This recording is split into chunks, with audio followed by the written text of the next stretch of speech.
ಒಂದು ವೇಳೆ ನಾ ಇಷ್ಟೇ ಹೇಳಕ್ ಬಯಸ್ತಾ ಇದ್ದೀನಿ, ಇವತ್ತು ಯಾದಗಿರಿಯಲ್ಲಿ ಐತಿಹಾಸಿಕ ಕಾರ್ಯಕ್ರಮ ಐತಿ. ನೀವೆಲ್ಲ ಇನ್ ಮ್ಯಾಗ ಹಂಚಲಕ್ ಹೋಗ್ಬೇಡ್ರಿ. ಮತ್ತೆ ನರೇಂದ್ರ ಮೋದಿ ಅವ್ರು ಬರ್ತಾರ. ನರೇಂದ್ರ ಮೋದಿ ಅವ್ರು ಹೋದ ಮ್ಯಾಗ ಮತ್ತೊಬ್ಬ ದೊಡ್ಡ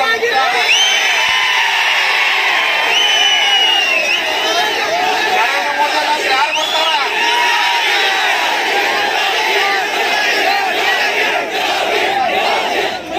ಕರ್ನಾಟಕದಾಗ ನಾ ಬರ್ತೀನಿ.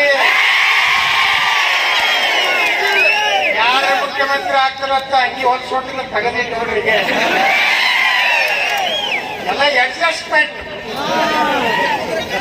ಅವ್ರ ಮಗನ ಇವ ಗೆಲ್ಸಿದ್ರು, ಇವ್ರ ಮಗನ ಅವಾಗ ನಾವಂದ್ರೆ ಮಂದಿ ಹೇಳೀನಿ. ಡಿ ಕೆ ಶಿವಕುಮಾರ್ ಹೋಗೋ ಯಾಕೋ ಅಂದ್ರೆ ಯಾಕಲ್ಲಿ ಹೇಳ್ತೀನಿ ಕೇಳಿ. ನಾನು ಇರ್ಬೇಕನಿ ಅಲ್ಲಿ ಕನಕಪುರನಾಗ ಬಂಡಿ ನಮ್ಮ ಕಡೆ ನೋಡಿ ಕರಿಕಲ್ಲ ಐತಿ. ಹೊಸಗಿನ ಹೊಡೆಯುದಲ್ಲ ಉತ್ತರ ಕರ್ನಾಟಕ. ಒಂದು ವೇಳೆ ಯಾರು ಅನ್ಸೋದಿಲ್ಲ. ಮೊದಲು ಕೇಸರಿ ಶಾಲ್ ಹಾಕೋದಕ್ಕೆ ಬೆಂಗಳೂರಿನಿಂದ ಮಂಗಳೂರುವರೆಗೆ, ಬೀದರ್ನಿಂದ ಚಾಮರಾಜನಗರದವರೆಗೆ ನಿಮ್ಮ ಸುದ್ದಿ ನಿಮ್ಮದೇ ಭಾಷೆಯಲ್ಲಿ. ಕರ್ನಾಟಕ ತಕ್.